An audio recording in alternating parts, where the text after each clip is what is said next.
Yes. Do you like horror movies? Oh, you know I do. Do you like weird, extreme, taboo, and cult horror movies?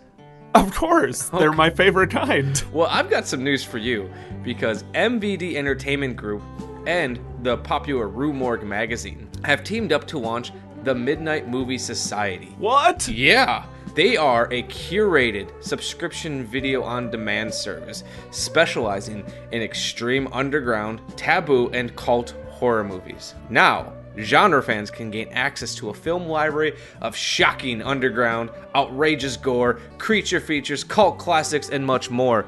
Those with a taste for the weirdest and wildest reaches of genre cinema will not be disappointed. The bigger platforms are catering to the masses and have gone puritanical in many cases, making it very difficult for filmmakers to reach their audiences, says Ed Seaman, COO of MVD Entertainment Group. MVD has a great deal of this type of content, and when it is live on major platforms, it performs really well. Maybe too well for some of the mainstream platforms. The Midnight Movie Society will also cater to more traditional horror fare as well, pulling from the thousands of film hours from in MVD's vast catalog.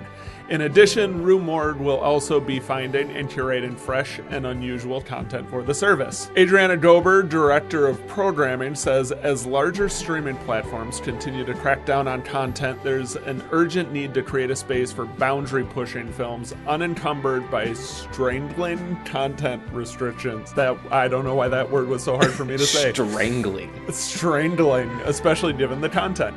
As a lifelong horror fan, I'm proud and excited to be working with MVD Entertainment Group and genre champions Rue Morgue magazine to bring Midnight Movie Society to the masses. Rue Morgue magazine is a name that everyone can trust. It's actually a horror magazine I used to buy back in the day, and they're Canadian, so you know they're extra fucking weird. And nice. Yeah, and nice. Best of all, Midnight Movie Society is supplying all of our amazing listeners with an opportunity to get on board and try the service out for themselves. If you go to www.midnightmoviesociety.com, you can save 33% off your first 3 months of Midnight Movie Society by using the promo code SHAMELESS. Shameless! We have our own promo code! Yes, you heard me. You will save a whopping 33% on your first 3 months. That's just insanity to me. So, once again, go to www.midnightmoviesociety.com and use the promo code SHAMELESS. SHAMELIST. Shameless. No spaces. No spaces, all one word. Shameless! It's like you're yelling it at someone. Yell it at the promo code, but also make sure you type it in. So, it's funny, real quick, since we were talking about my last quarantine update, that quarantine update's gonna be so weird when I finally cut it together and put it out as an audio episode, because I didn't record my first 15 minutes. So the whole bit about Gone with the Wind is gone. So that's why we should talk about it. Is it Gone with the Wind? Yes, it is. And I think I made that joke on the air. I don't remember. Oh, damn it. Recycling our old material. It's okay. It's Gone with the Cloud. So on the newest episode, I lost my first 15 minutes, but it worked out well because I want to talk to you about it anyways. And then we can just, shoot the shit a little bit and talk. And yeah. But so in world news, well, it's not really world news. It's cinema world news, which is like the lowest form of world news. The Aunt Jemima being removed as the mascot, which is a good call, has made more headlines than what I'm about to talk about. Right? Yeah. So HBO Max, in a moment of clarity, has decided to remove Gone with the Wind from its streaming platform. However, and what I had to tell a couple family members, they're not locking it away in a vault for no one to ever see again. They want to go and, I assume, record a little video or maybe make a little banner to stick on the front to add contextual information, context, if you will, about the film. And it's created an uproar. And I could even say, just like, I know people who are like, I got into an argument about it. And it was all like, they can't, remove films and they shouldn't do this, and people are too offended nowadays. And I was like, okay, guys, first off, the film's not going anywhere. Like, it's going away for a little bit, but one, it's available on every conceivable format available. It's around people. And funny enough, because HBO Max removed it, copies of Gone with the Wind are selling on eBay for buku dollars because people are taking advantage of dumbasses. Yeah, right. But well, it cuts to like the biggest issue that I have with how reactionary people tend the language that they use. So they're getting upset about something being pulled off of a streaming platform, and the term that is being used is people are too offended nowadays. When they're getting easily offended about something that really, in the big scheme of things, like, has no real impact. Like, nothing is changing. The film's still available. It's going to be back with just some contextual disclaimers.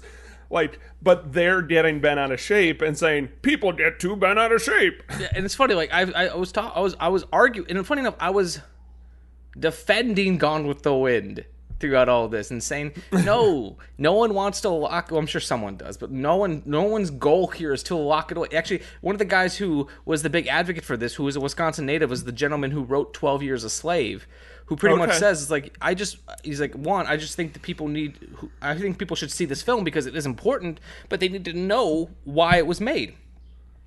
And there's people who are like, well, it's fantasy. It's a make-believe movie. It's not real. It's like, it's not trying to be history. Well, it's not trying to be history, but it is history. Because for a couple reasons. One, it's depicting a time in history, and it was made in a time period where black people had no rights. And a lot of the themes, a lot of the perspectives being represented in that film were real. So many people were like, well, they shouldn't touch the film. They shouldn't alter it. It's like, they're not going to alter it. They're not going to remove stuff. They're just going to add a little thing at the beginning. Well, and they're like, well, they should do that with a lot of old films. I don't agree with this. Yes, they should do that with a lot of old films. And then I had someone else say, it was like, well, why is this an issue now? It's always been an issue. We just never saw it. It's just finally being addressed. Yes. Here's the thing. What's funny. The contextual information, the stuff that they're gonna talk about, probably who made the film, why they made the film. They're gonna talk about the fact that Hattie McDaniel was nominated, and I think even won an Oscar for that role. But they're gonna talk about all that, and they're also gonna talk about the time period is being depicted. They're not doing that for the young people. They aren't. They're not doing that for me. They're not doing that for you. They're not doing that for the high schoolers who are never gonna fucking watch the movie to begin with. They're doing that for the people who don't see that there's a problem with Gone with the Wind. Sure. I honestly think, like, the context behind that film is not for me, who knows the context behind the film. It's for the people who don't realize there's a problem with Gone with the Wind. And those that are fighting to have that history acknowledged. Mm-hmm. That the other side of that history acknowledged. Like, honestly, I feel like Gone with the Wind is always going to be a problematic film, but I feel like what most people want, and I can't speak for them, but I feel like just for people to just admit, hey, this movie's problematic as fuck, but here's what it did well, instead of going to being like, this movie's important, fuck you if you don't like it, snowflake. Right. Like... That's the biggest thing. Is there's so many people out there who don't see that there's a problem with the film. Right. And I think, and I commend HBO for doing this. I think they should do it with more films. I think, and I tried to equate it to the people I was arguing with who are of an older generation who grew up with things like Turner Classic Movies. And it's like, this is no different than what Robert Osborne would do on a Friday night before you watched The Big Sleep or whatever it was. He gave you the context. He told you what this film's about. He told you why it's important. But then he also would tell you if there was anything that was problematic in the film. Sure. That's all they're doing. Or, Warner Brothers has been doing this for a while now. Like, Warner Brothers, and I sent them a picture of this when I was arguing for it, has a disclaimer on the front of their cartoons. I have it pulled up right in front of me so I can read it to you verbatim. Warner Brothers Cartoons it's a really classy golden image that looks like it's got theater curtains, it's got the Warner Brothers seal on the top, and it says this: the cartoons you are about to see are products of their time. They may depict some of the ethic and racial prejudices that were commonplace in American society. These depictions were wrong then and are wrong today. While the following does not represent the Warner Brothers view of today's society, these cartoons are being presented as they were originally created, because to do otherwise would be the same as claiming these prejudices never existed. That's great. Yeah. Funny enough, tying everything in together with HBO and Warner Brothers. Warner Brothers had that disclaimer. HBO pulled Gone with the Wind because of problematic content. Yet are altering Warner Brothers cartoons and removing Elmer Fudd's gun. They had it right. Yeah, they had it right. So I've ranted here for about 10 minutes about this. Nick, what's your opinion? What's your opinion on all this? I've been like holding the conversation hostage. Yeah, well, you already had this conversation once, and it was deleted, so you were ready to have like you had it all on deck. But no, I think we're both of the same mind on this, and it goes to the national conversation that's being had over monuments.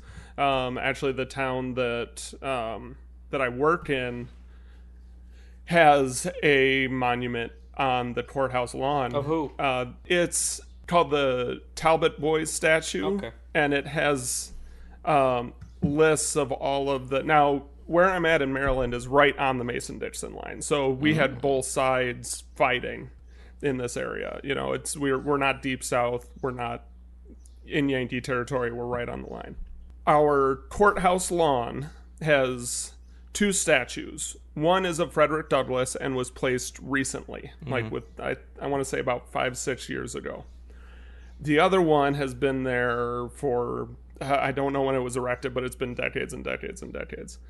It has a young man, a boy, holding a flag, and then on it is a list of all of the names of all of the Confederate soldiers from the area that died in the war. So it's not particularly representing a particular Confederate general or anything. The county took up the debate on whether or not to remove it like 5 years ago, I think. And they decided to leave it in place. And, of course, that debate is being had again. And more council members are in favor of removal now.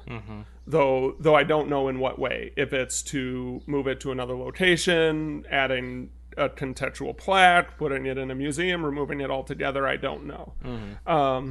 But yeah, no, like I say, it's how we address our country's sins is something that that a lot of people that it doesn't particularly impact, i.e. white people, would rather not deal with.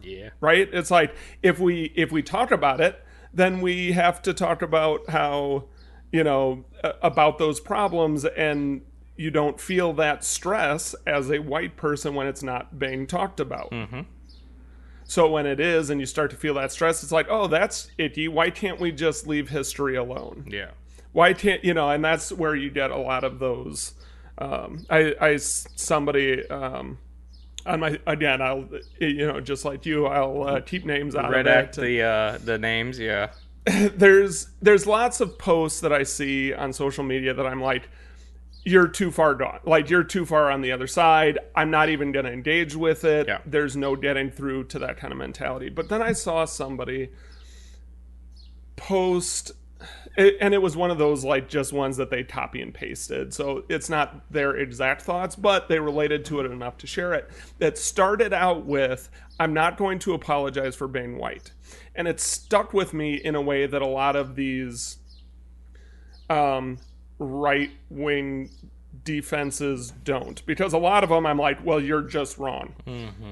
The apologizing for being white stuck with me, not because it isn't wrong, but my reaction was, I have not heard a single protester, a single black person say, you should apologize for being white. Which they're saying there are things that need to be addressed. Please stop murdering us. Yes. Like, not, wow, you're white, you should apologize. Like, they're asking for things to be addressed that are not being addressed. And so it really got to me that, I think it's illuminating that people are reacting to it in a way that's like, why should I have to apologize for being how I was born? And it's like, that's not what's being asked. It's like it's almost like reading between the lines of stuff that doesn't exist. It's like the reactionary, the way people get reactionary about Black Lives Matter. It's like they're not saying only Black Lives Matter. Like, why are you so bent out of shape? I don't know. I haven't posted a lot of because I'm trying to take the position of listening. Mm-hmm. And me sharing a meme that somebody else shared, I don't think is going to have any impact on the conversation, any impact on society. Like, me sharing another Facebook post isn't going to change anything. Yes. All it's going to do is, like, other people are going to go, yeah, you think the way I do about it. Woo! Mm-hmm. Like, that's... But I did share one, and it's because I felt that there was a small chance that, and the phrase that I've been using is, I'm trying to take the opportunities when I think there's a chance that I can plant a seed in somebody. Yeah. That might someday grow into more empathy, more understanding of these issues. And so I saw one post that I thought might have the potential to do that, and it was when the Boston bombing happened and people started saying Boston's strong, nobody responded, well, all cities are strong. Mm-hmm. And when, there were several examples. Yeah. I saw a separate one that was like, when 9/11 happened, it wasn't like, we'll never forget the Twin Towers. It's like, well, we'll never forget all of the buildings in New York. Mm-hmm. When there is something that needs attention and needs our support, saying that, it's extremely dismissive to say, and I'm not saying anything that a million people don't already think, so it's a kind of a pointless tirade. But it's really frustrating, and I can't, I'm so not impacted by it at all, so I can't imagine the frustration of others. The reaction of all lives matter. Like, what are you trying to prove by responding that way? Why do you have to be defensive to that phrase and that concept broadly? Mm-hmm. And it's tied into that same, I don't have to apologize for being white concept that's so unproductive. Mm-hmm. It's just designed to shut down the conversation so that they don't have to feel uncomfortable. Pretty much. And what were we talking about? Gone with the Wind. Gone with the Wind. But then, like, I was also thinking, like, it's funny, like, I was watching Jaws last night, so kind of a change of pace a little bit. I saw your post about it. The new 4K version of Jaws came out, and I've been pestering Amanda to watch it with me for a while, and it just became painfully obvious when I was watching Jaws. Is how, like, I was saying to Amanda, like, you just change man-eating shark to COVID-19, and it's exactly how things are happening now. It's like, well, we need to shut down the beaches, because there's a pandemic. Well, if we shut down the beaches, we're not going to make any money. Or like they're really lame security measures, like when they do open the beaches, and the mayor's like, "Why aren't you out there swimming?" And he's like, "Well, and eventually they go out to the water, and they're all really panicky, and everyone just has to go out to the water, and they have like these really weak ass like little checkpoints that you can't swim beyond. It's like, we're not going to let you go out too deep." It's kind of like being in a restaurant. It's like, we're going to open the restaurant, but you can't sit within 6 feet of another person. Right. It's like, holy shit, it's beat for beat, like up to a certain point. The only difference, and I think it's an important one, is we need to get Fauci to speak with a heavy New England accent. But I'm imagining him sitting in the back of that town meeting going, the coronavirus isn't, you're not going to stop them that way. You need to... One funny detail I noticed about that movie that I've never put together before. So, that scene when they all get together into the room and they're all still kind of making jokes about it. It's like, right. Oh, is it going to be cash or check? And, like, they're taking it seriously, but they're not taking it... They honestly take closing the beaches more seriously than they do the fact that 2 people were just killed by a shark. And I was like, oh shit, this is very telling to our current situation where, like, what do you mean we can't go out and eat? 10,000 people died, who cares? I want to go to Applebee's. But my favorite part about that scene, so when they walk in, there's that chalkboard in the back of the room that Quint eventually runs his nails over. Oh, yeah. When they do the close-up on, when they first show Quint and they move the camera back towards him, there's a picture of a shark eating a person that was not on the board when they walked in. So he was sitting back there drawing this picture, waiting for his chance to speak. And it's just the most unintentionally funny little detail that I've never put together before, that he was probably sitting back there drawing this picture of a shark eating a person while they're all having this conversation about it. Awesome. So, Nick, I've been kind of bogarting a lot of this conversation. Is there anything you want to talk about before we get to our topic? I just love hearing your voice. Oh, appreciate it. No, I don't think so. No, I'm interested to dive into this particular movie for many reasons. If we don't have any new news, I'll read the intro. Yeah. Wait. Sip of coffee for the working man. I finished my coffee. So sip of clear water for the working man.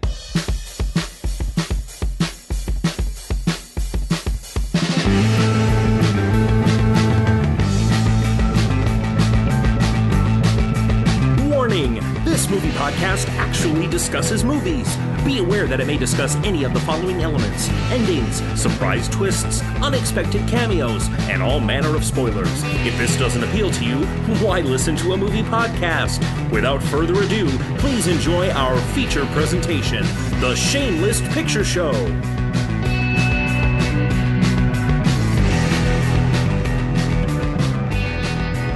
Hello and welcome to another episode of The Shameless Picture Show. I am Michael Viers, and with me, as always, is a man who lives by one simple principle: eat to live, don't live to eat. Nick Richards.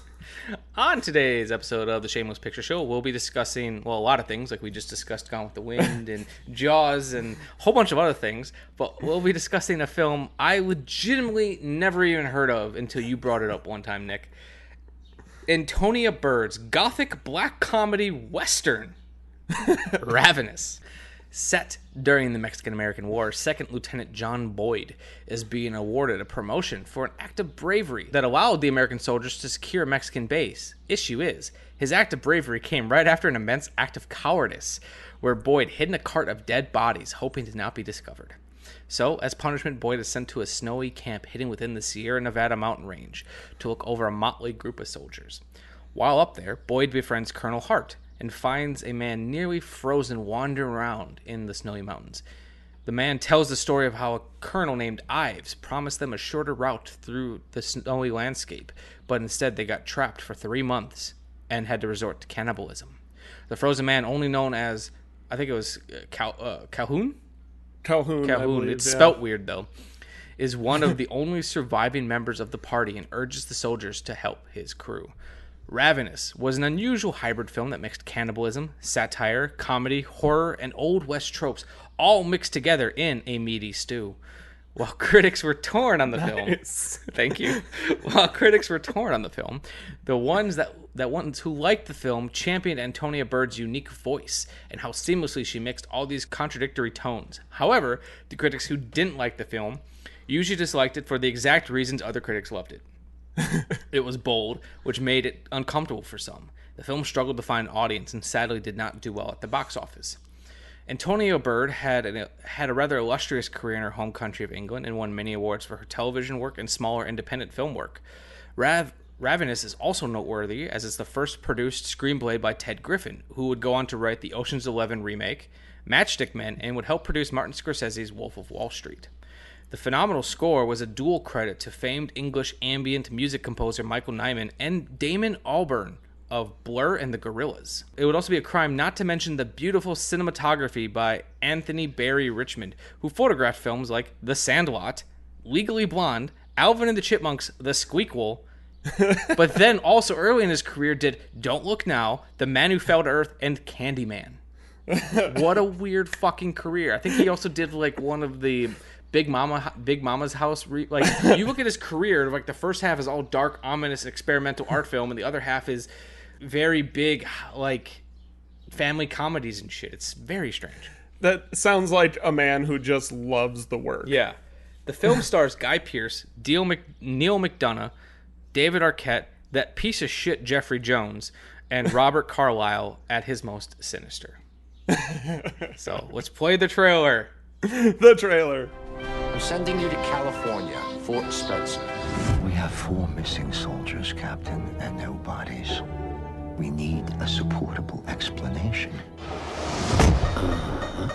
Captain John Boyd is about to discover No one just ends up at Fort Spencer. We come for a reason. Yours being? Well, something he never imagined. we have a great sense of camaraderie here at Fort Spencer. This Indian scout told me a curious story. Winged eagle. It's an old Indian myth from the north. Man eats the flesh of another. He absorbs the other man's strength. Now, one man must choose We need others. between having dinner Not me. and being dinner.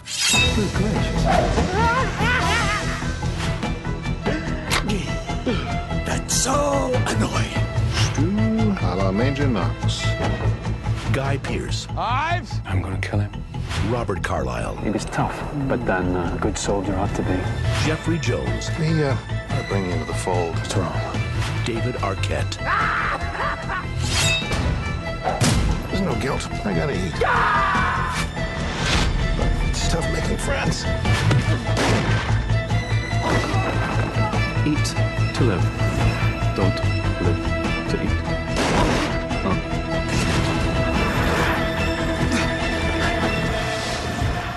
That was really sneaky. Ravenous, Bon appetit.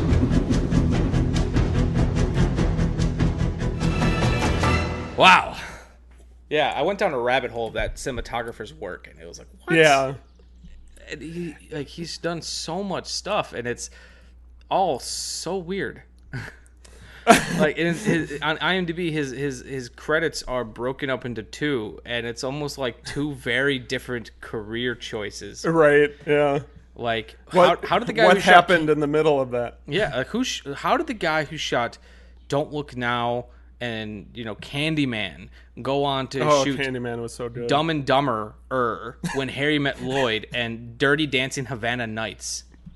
A lot of sequels / squeakquels in his Yeah. later years. Like he also, are you familiar with the comedy team The Whitest Kids You Know? No. Well, they did a movie called Miss March, and he shot that. Hello? Dude, 5 hours till you're Cho deep. Yes, I know that. Thank you. Are you psyched? Are you psyched? Yes, I'm very psyched. Did you shave your cock yet? What? You gotta shave your cock. It makes it look bigger. Really? What? Dude, I'm not shaving my cock. You have to. What, are you just gonna have shaved balls and a hairy cock? That's gonna look weird. I'm not shaving my balls either. Oh my God. Tucker, I've got this, okay? Eugene, no, you don't got this. Look, man, I've already slept with 12 women. That's punishable by stoning in some countries. That's great, Tucker. That is great. And I've only been having sex for 2 years. That's 6 women a year. Do you know what that means? That means in 10 years, I'll have banged like 600 chicks. Look, did you get the limo? I'm supposed to pick Cindy up in half an hour. Horsestick.mpeg's got it. He's picking you up. Who is Horsestick.mpeg? Oh, that's Phil, man. That's his MC name. Phil's MC name is Horstick? .mpeg. .mpeg. That is so ridiculous. Dude, you are so white. And what's with this attitude? This is gonna be the best night of your life. Look, I'm not even sure I'm ready to be doing this, okay? So do you have any helpful advice? You have any tips on how I can make this a wonderful, romantic night for Cindy and everything she wants it to be? Shave your cock. Yeah. Okay. It's so weird, and I don't know. Like he shot First Kid, like that movie of Sinbad being the Secret Service guy. He was right that protected the president's son. Secret Service agent Sam Sims has a style all his own.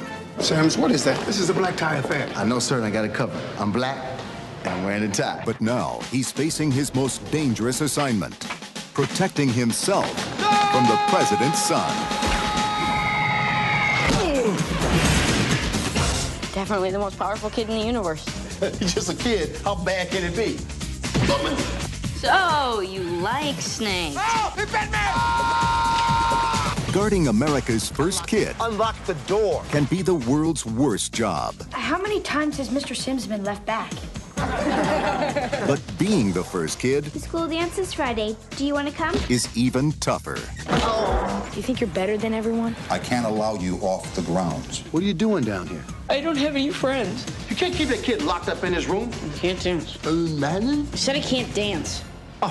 So it's like it's so weird. Like I'm legitimately fascinated by this guy, and it is the film looks so beautiful. One of the so I'll start with a couple of thoughts before we get into your first impressions. One is last time I saw this I was in college, so it's been quite a while, at least a decade, probably decade and a half. It did not quite live up to my memory of it. Okay. For a couple of reasons. However, I did still really like the movie watching it today. One of the things that I realize watching it now is that it takes a while to get going. And I think that would be much more of a burden if not for the beautiful cinematography that keeps you engaged in this. It's so vast, but still isolating. It's like you get claustrophobia from the openness of the landscape, and it was captured really, really interestingly in an already just beautiful place to film in. So didn't quite live up. The soundtrack is, well, I guess before I get into the soundtrack, what I'll say is I first mentioned it with regards to the soundtrack. Yeah, I have vague recollections of that. And then I did a solo episode where I talked about like my top 5 soundtrack tracks. Yeah. And the main theme is one of them. I love Blur. I love the Gorillaz. Like it's right in my wheelhouse. And it's so... If you stripped the soundtrack away and then said, okay, pick the soundtrack pieces, you would never pick anything like what they did with it. It is so disparate to the tone of the film, and at times it gets silly, like downright goofy. The movie? And you're like, yeah. And particularly with how the soundtrack, and like when there's that chase sequence, they're up in the mountains. Robert Carlyle is revealed to be the villain, and he's chasing after people, and it goes into this like kind of like banjo strummy techno chase scene. Like it's silly, and it was just really terrifying. And then it's like, and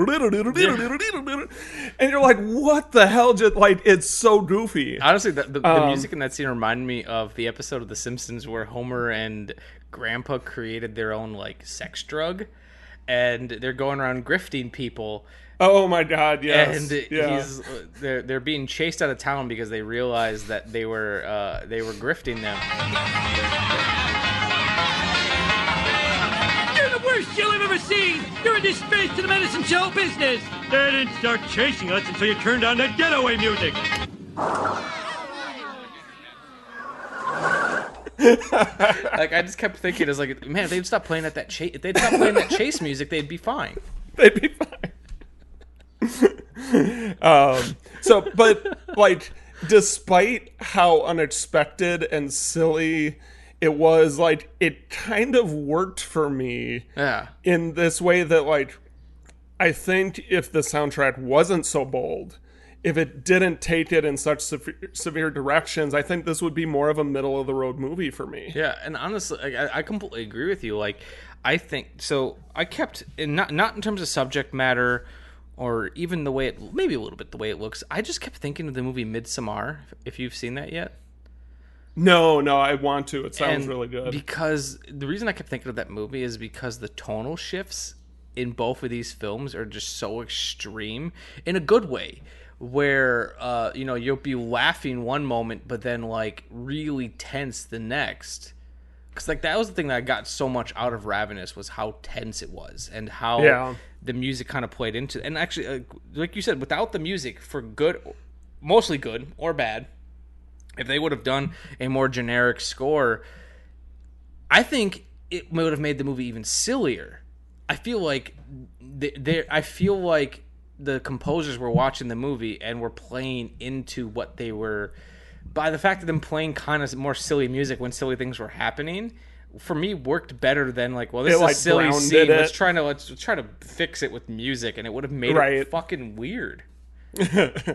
You know, and like you can get away with that. That's been done. Like I'm gonna bring up this again later on, but like for example, The Lost Boys. The Lost Boys did the opposite, where they're like, okay, some of the stuff's a little silly. Let's just really amp up non-silly music, and it weirdly worked. But other films can't get away with that. And I kind of like, I feel almost like Michael Nyman and Damon Albarn are very aware of the movie, the tonal shifts, and what they're making. I feel like everyone was. I feel, because like, their characters were goofy when they needed to be, characters were serious when they needed to be, and I fucking loved seeing Guy Pearce in a very non-heroic role. Yeah. Like from that opening bit with them all eating the very rare bloody steaks to like seeing how much of a fucking coward he was. Yeah. Like, oh, I'm intrigued. Well, I like my grounding with Guy Pearce is with Memento. That was the first time I was introduced to him. Same. And that's not a particularly heroic role. So this felt like Memento Guy Pearce to me, and it felt more like a return. Mm-hmm.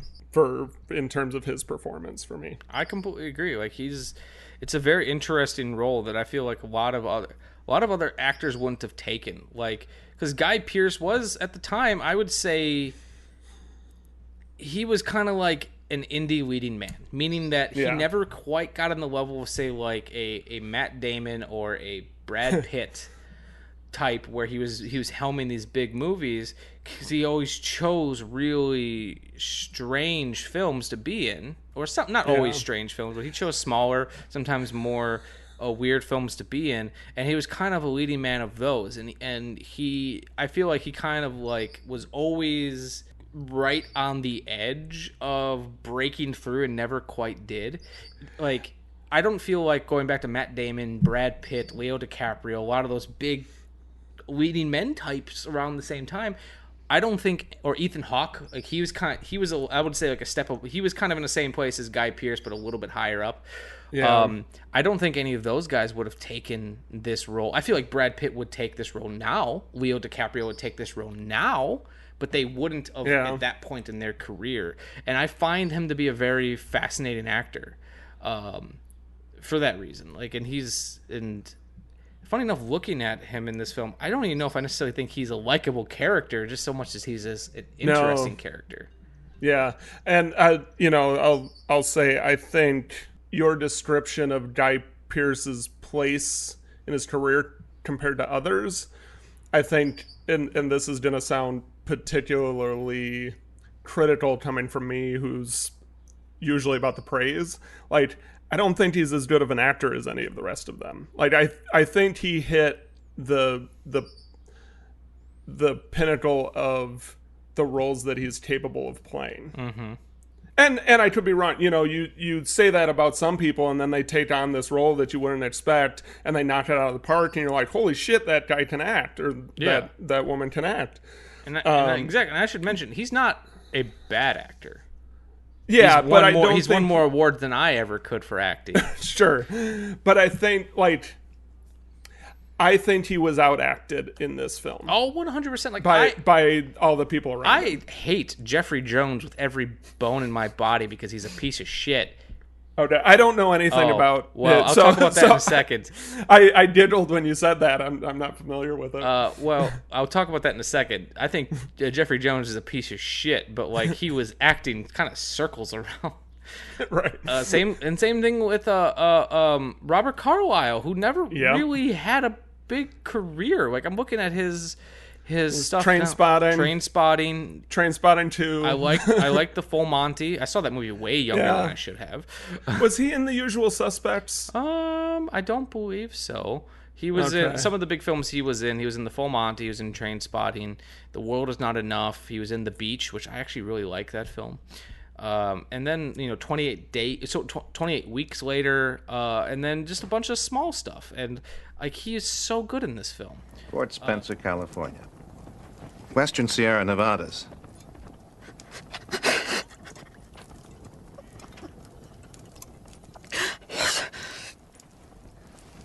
Excuse me. I'm sorry. My name's Colhoun. F.W. Colhoun, servant of God. How are you feeling, Mr. Calhoun? Well, not bad, considering. Probably look like death. Well, not bad, considering. How long were you out there? 3 months. Without food? Tough. Help him. Good Lord. Good Lord. You should have seen me 3 months ago. Yeah. And I feel like Guy Pearce was kind of outmatched, but at the same time, Guy Pearce didn't really have a whole lot to work with. Like, yeah. I feel like his character is kind of like bumbling suffering. Right. He's kind of like a bumbling doofus in a charming way. Yeah, he and didn't just have great suffers. lines. He didn't have heavy dialogue. He just kind of... He and funny enough, he did show how good of an actor he was because he made everything, all the weird stuff he had to do, believable, and like he expressed so much through just looks. But yeah, and he didn't get his big impressive speech. He didn't get any of that. Like he got to be scared. He got to suffer, and then he got to fight in the end. Right. Okay, so we're branching off into tangents, but I think we need before we finish the tangent, should I tell you what Jeffrey Jones has done? Oh, sure. Well, he has been charged for soliciting nude photos from minors, and has also he's supposed to be on the sex offender list, but has refused to update his status on that, and has been gotten in trouble many times for soliciting underage minors, both I think male and female, and likes to dodge the charges for it. Piece of shit. Yeah. Gross. Yeah. Okay. So that's Jeffrey's why a piece of crap. That's why whenever I refer to him, he's the piece of shit Jeffrey Jones. That would be his title in the movie. That would be the title of the movie, The Piece of Shit Jeffrey Jones. Let's bring it back to where we typically jump off with, and what are your first impression reaction to this film that you not only hadn't seen before, but hadn't really heard of before? I thought it was really good. I didn't love the film, and funny enough, I always really appreciate a film that is not afraid to be bold in terms of its tonal shifts, but that doesn't mean they're always going to work. Funny enough, for me, the beginning of the film, it reminded me a lot of a very strange film that I talked about recently called The Passion of Darkly Noon. Which stars Brendan Fraser, was directed by Philip Ridley. And because the reason it reminded me of that is because at the beginning of The Passion of Darkly Noon, I want to say for the first half, I kind of hated the film. And I was like, this movie's terrible. I was just kind of more laughing at it and just having a good time, just because how like it couldn't take itself seriously, even though it was trying very hard to be serious. And in the middle of the film, there was a turn that made me think, oh God, this movie's a masterpiece, actually. And it was kind of building, like, I wouldn't say the beginning of Ravenous was nearly as goofy or ridiculous or strange as The Passion of Darkly Noon, but it was like, okay, this is kind of weird, this is kind of goofy, this is kind of fun, I see what they're going for, and I kept thinking there's probably going to be a change somewhere. And there was, and boy, but it was wasn't there. nearly as like, it wasn't like, oh shit, this movie is like a hidden masterpiece I've never seen before. Sure, it was yeah, like, no, oh, this is pretty cool, I'm enjoying this, and it never, it for me, it never really moved itself to the next echelon that made me think, oh shit, this movie is something special. And I do actually think it's something special, it just didn't like, it didn't leave me with like this inert need that I need to go watch that again. Yeah. Right away. Like, I liked the film. I thought it was really good. It was fantastically made. It was just missing something. I think a lot of this goes back to the conversation that we had when we watched Suspiria about like the place of art films and pushing boundaries and trying things, being bold, and the appreciating that for what it does, and at the same time knowing that it's not always going to work. Yeah, and I should specify too, like, every day of the week would rather take a film like Ravenous or The Passion of Darkly Noon or Suspiria, where it's a film that attempts something bold. Whether or not it works, there's no guarantee with an art film or some film that's got a little bit more artistic bent behind it. Whether or not it works really comes down to the person. It's not going to be like a Jaws where 90% of the people are going to be like, this film is a masterpiece. When you make a bold choice, people are going to love it. People are going to hate it. Yeah, it's just going to happen. I would rather watch films like that are really fucking shooting from the hip, than opposed to a film that it's like, well, we want everyone to like this. We don't want to annoy anyone. Like, well, we can't do these weird music choices because people aren't going to get it. Well, then you just kind of make something that's boring. Right. I'd rather see a film, and this is not this case, but I'd rather see a film that's really like, say, the first half of Passion of Darkly Noon, which I really fucking hated for the longest time, that tried something different. Even if I hate it, I'd rather watch that than something that's just kind of bland.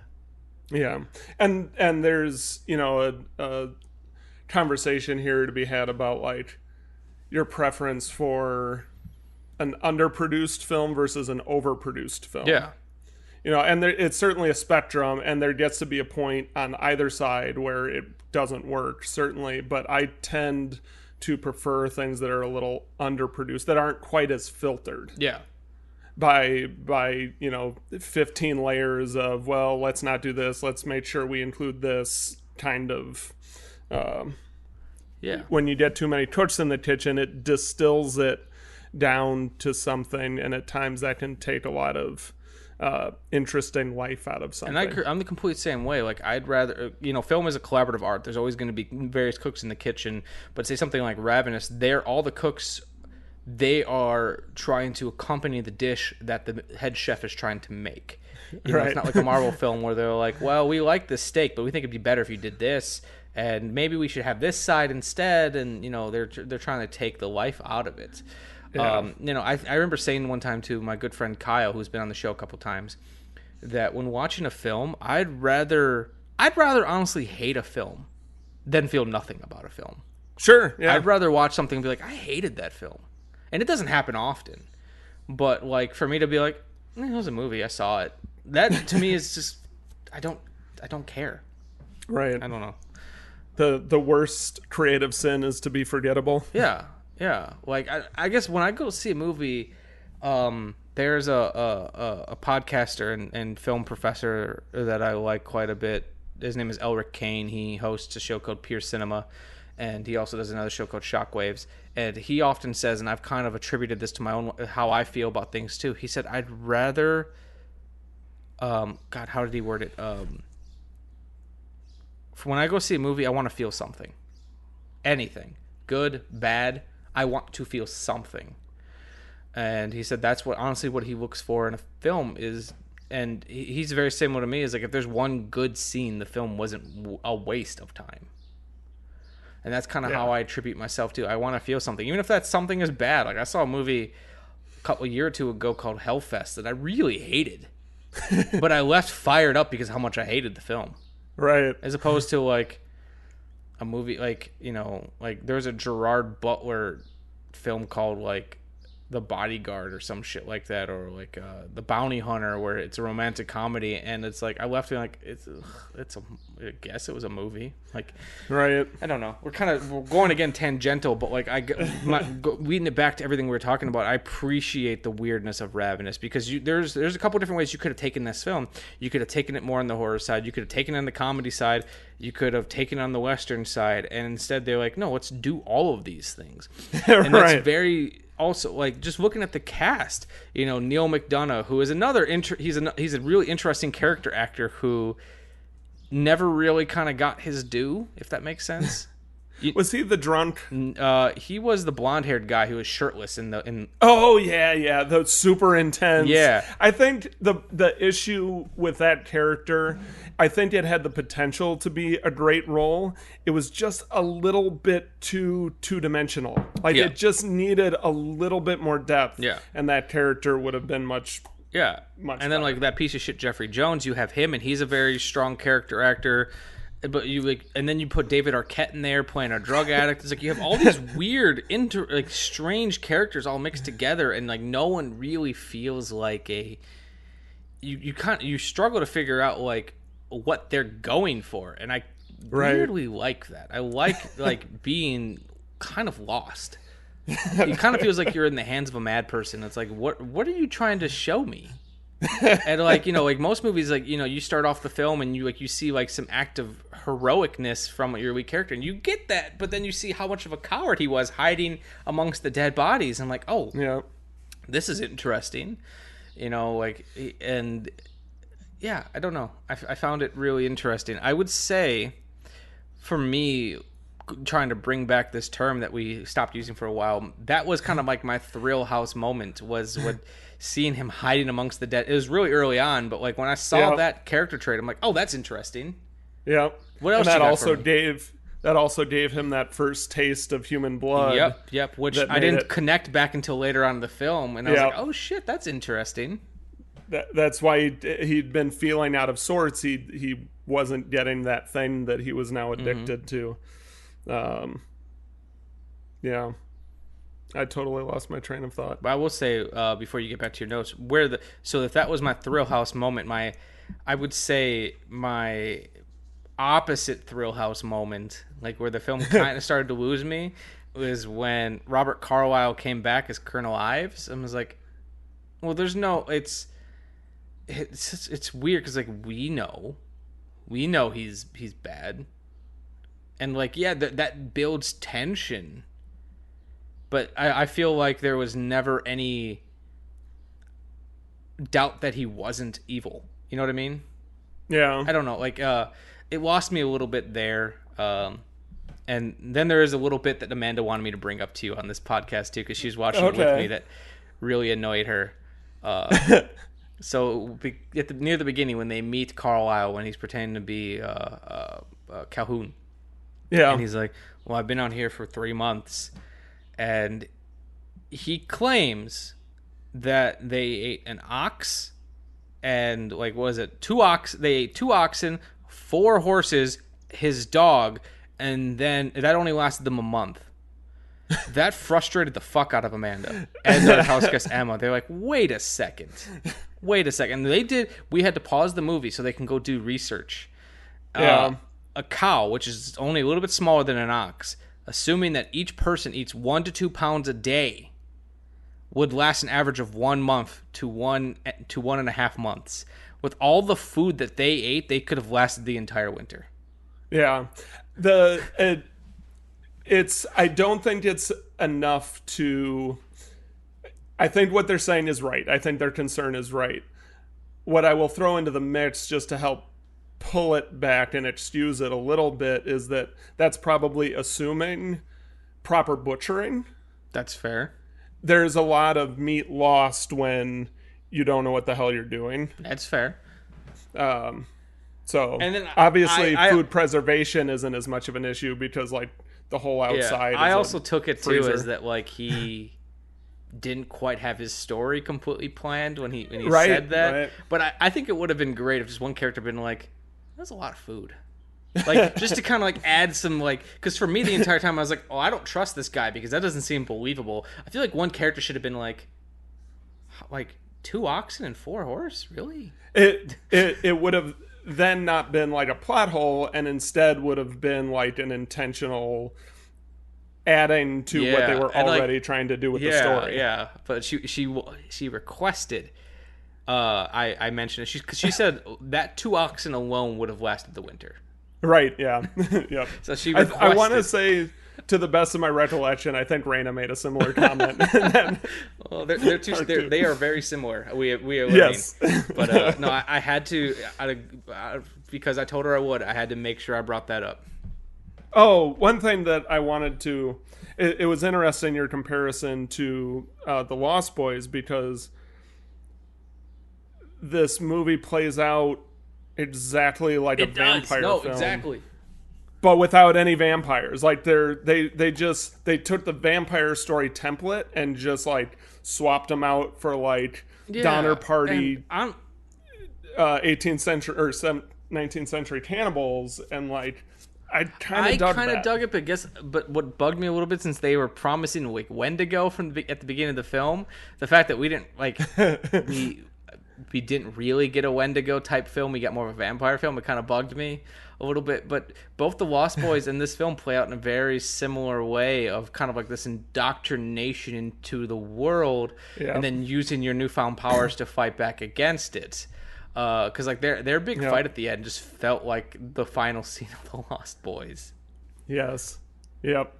And I actually I loved how that fight ended, with them both in the bear trap, and then Robert Carlyle's spoiler alert, Robert Carlyle's comment of like, if you die first, I know I'm going to eat you. Like, we both know that I'm going to eat you and then I'll survive. But what are you going to do if I die first? Like, are you going to give in to that urge, or are you going to die and actually do what you're trying to do? And I think it would have been so much more effective. You know, it's easy playing, you know, what is it? I'm not a sports guy. Monday morning quarterback, where they kick the ball and shoot that's the thing. But I would have loved to have seen the movie end right after he posed that question, and we just watched them in that trap for a second, like, and then we don't know what, like, it would have ended it on that moral question of what's stronger, that cannibal urge that's in him, or the power to do right, versus like the person coming in and seeing it. I think he then, like, he did the right thing because he was being observed, instead of doing it. And I think it would have played into his character, and it would have been really interesting too, because like his character trait is cowardice and not doing something. Exactly. And it's funny how not doing something, he could have done what's right, but then it's also like he kind of gets over his cowardice because he chooses death. It's easy to fight the battle that's outside of you. It's easy to fight the evil that is outside of you. What do you do about the evil that's inside of you? Suppress it.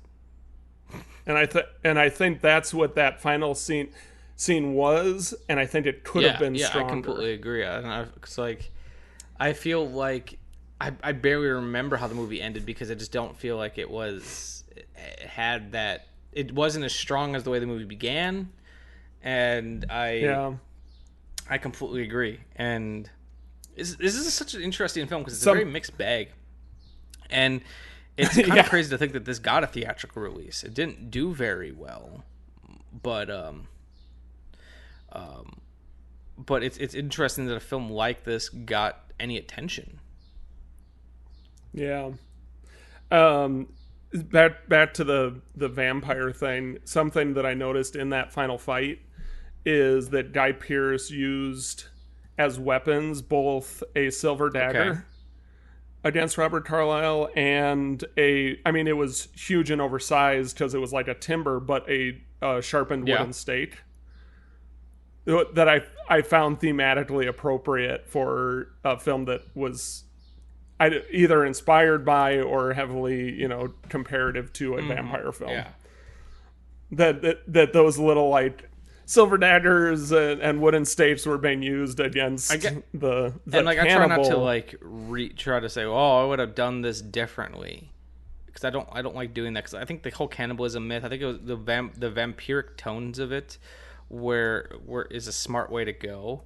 But like I said, since they were kind of like, I was hoping it was going to delve a little bit more into creature feature, because with the use of the Wendigo, the Wendigo is it's vampiric like, it's cannibalistic supernatural creature, but like it's got a very specific type of look to it. It's more of a creature. It's kind of got some depictions of it have like a deer.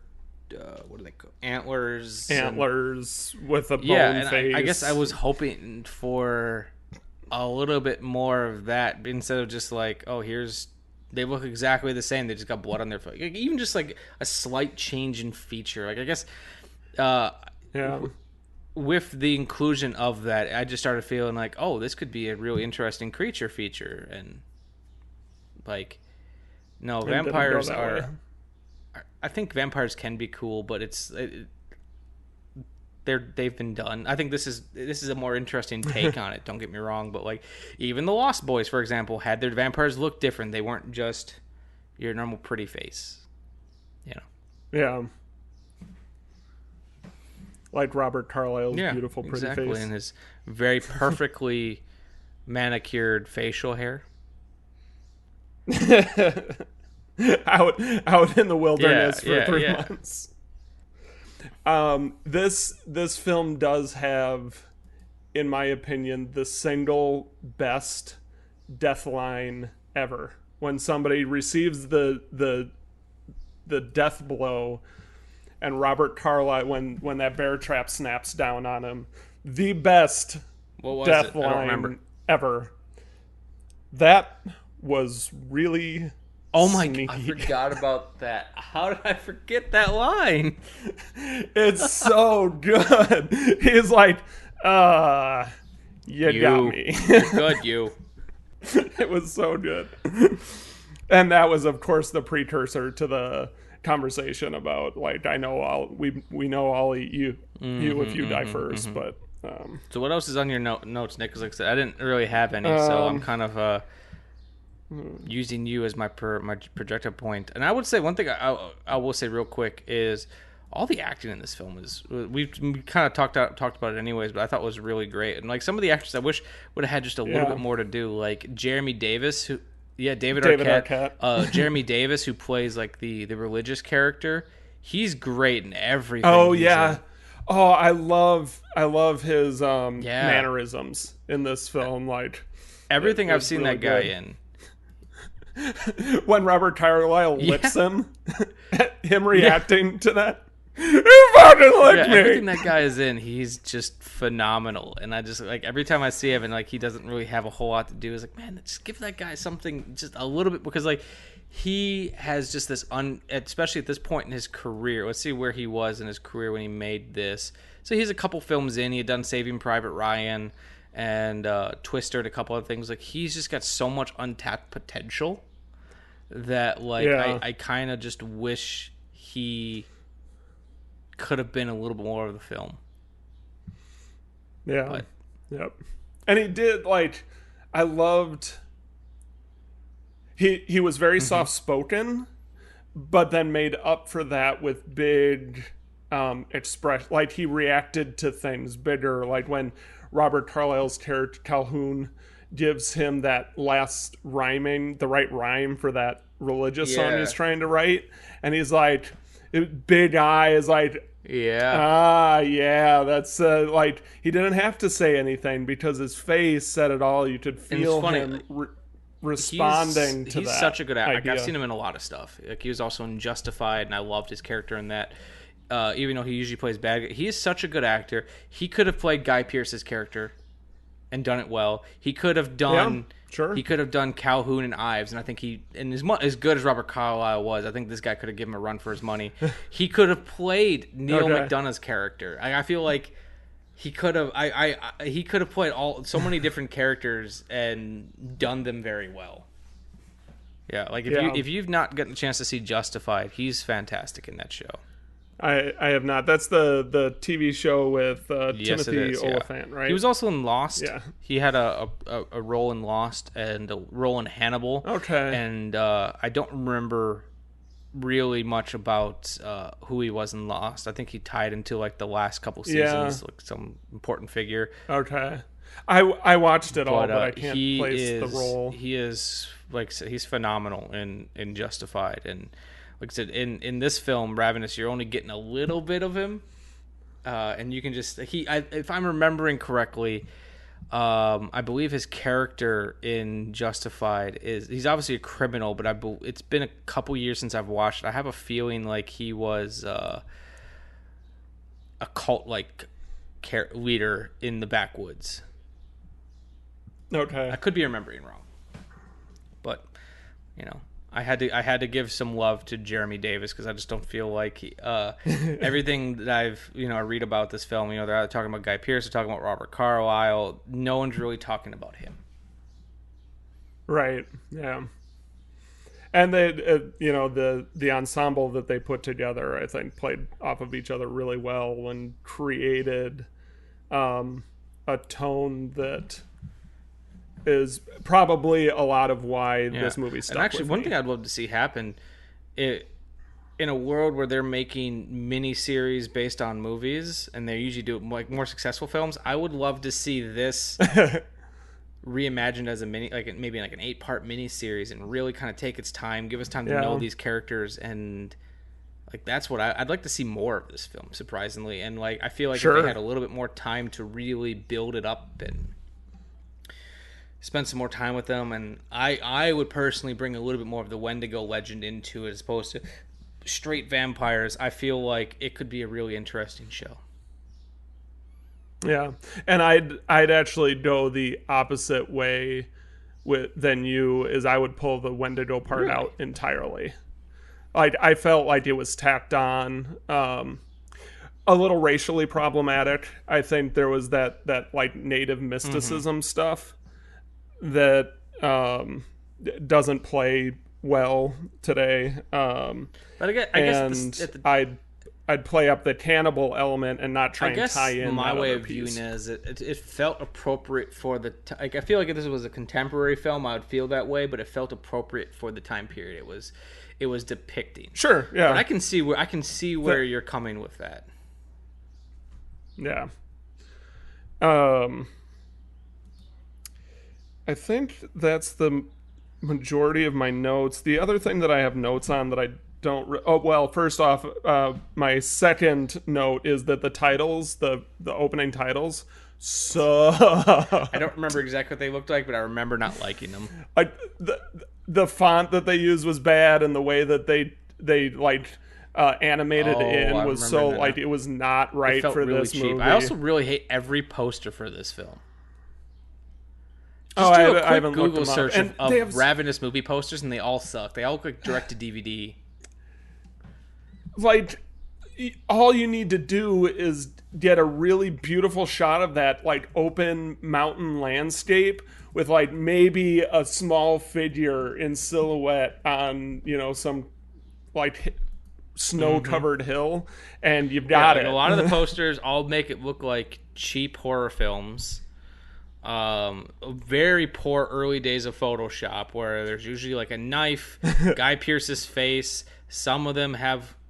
Oh, yep, I know it from Some of the them have like DVD teeth. cover. Yeah, yep. And they all just make it look like really cheap horror films, or they try to add in like a little bit of religious iconography, because any movie that's got a Nietzsche quote at the beginning of it needs to have some religious iconography to it, and they all just look like. Do you remember the 13 Ghosts movie poster? I just rewatched that movie. They like all a few remind me weeks of like ago. knockoffs of like 13 Ghosts or like the Blair Witch 2 poster. Right. Which I guess at the time, for 1999 onward, that was appropriate. A totally black background with no texture to it, so it's just this stark black with some imagery. Usually in the someone middle screaming. Oh my god! An ambiguous face screaming, or you have the characters' faces in the reflection of a knife. You're right. I know what you did last summer, and it's like I don't know. It's funny enough. There's a Rolling Stone article which I have not read yet, but I will post onto the Shameless Picture Show page. That is why Ravenous is the greatest cannibal western ever made. And I was like, well, that's a very specific genre. But then I thought, I can think of one other cannibal western. So I guess it's not a weird genre. Is it Cannibal the Musical? I guess I can think of 3 of them then, because there's that. There's this Cannibal the Musical, and Bone Tomahawk, which I think is Bone Tomahawk would be the greatest cannibal western ever made. Though, to be fair, I have not seen Cannibal the Musical yet either. That's been on my like. Is a fun one. I've seen the Shapoopy song sequence like on YouTube, or not. It's a Shadongle. Yeah, something like that. It's I don't. Anyway, I was singing it the other day. It was funny enough. Spadoinkle. It's Spadoinkle. So I have to see that. Maybe we can do an episode I would on really Cannibal like the Musical. that, honestly. I think that would be a lot of fun. It's also making me realize there's not a lot of, like, I'm sure there's more than I'm thinking of, but like the fact that a lot of them don't come to mind is just not a lot of like horror westerns. Like I said, I'm sure there are some. They don't come to mind very quickly. There's the From Dusk Till Dawn films that kind of fit that horror western. Yeah. There's potential for an untapped market. So, Nick, was there anything else you wanted to talk about with Ravenous? I feel like I don't think so. There's, like, I feel like there's something to discuss in that scene where Guy Pearce's character breaks his leg and that intense blonde is just hanging there with that creepy smile on his face, and he decides, like, you're safe now, and decides to eat him. But, like, my notes are too scant and I'm not able to. That's what I've been turning over, is trying to figure that out, and I don't have anything. So watch it for yourself and let me know why it's so awesome or not. Yeah, it's like it was a fascinating little film, and it's like, and it's one of those things. It's like, while it didn't completely work with me, I was sitting there like, why isn't this movie a bigger deal? Because I feel like this movie is kind of ripe for rediscovery. Sure.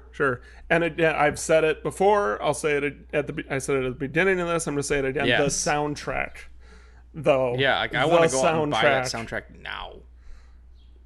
I would just, like, put that on and listen to it. It's so discordant, and the meter of it is so off. But then it'll drop into these, like, really. It's wonderful. It's beautiful. When we exit the episode, I will go out on the main titles from that movie before we go into our little ending bit. So you all get a little bit, get a chance to hear a little bit of the really interesting soundtrack. Okay, so that was Ravenous, and I know that it's like an intense time for everyone, but we appreciate you listeners, and we hope you shame listeners, and we hope that this helps fill your time in a positive way. I completely agree. And then I'm also like, I've been sitting here like ruminating. Not that we have a lot of listeners, but I was like, man, how cool would it be to have like T-shirts at some point? And then I just keep thinking, it's like, oh fuck yeah, I don't know if we'd be able to sell this shirt, but I want a T-shirt of. I'm gonna say it now. I need to actively make sure it's a thing in each episode. But I really want what's your Thrill House moment T-shirt or something like that. I just think that'd be so fun. But I don't know if we could legally sell that shirt. Right. I know I've done some T-shirt design stuff through. I haven't used Redbubble, but I think their platform is similar. Where you can just upload your own design, and then it's a print-on-demand thing. So then we're not needing to come up with... We don't have to buy 50 T-shirts and then like make sure that we have to sell X amount of them, otherwise we lose money. So we can look into that and work on some designs. That'd be fun. That would be fun. And I'm down with that. And if you're not down with that... If you're not... Then we've got 2 words for you. Yeah.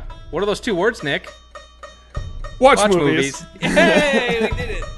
Every time we make it work, I cheer a little bit. Cheer a little bit. Yeah. All right, Nick, have a good week.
Shameless Picture Show is recorded in Milwaukee, Wisconsin and Easton, Maryland, is hosted and produced by Nick Richards and Michael Viers, and is more often than not edited by Michael Viers. Any TV or YouTube versions of the show to date have been edited by Nick Richards, Tyler Hanna, or Dina Villani.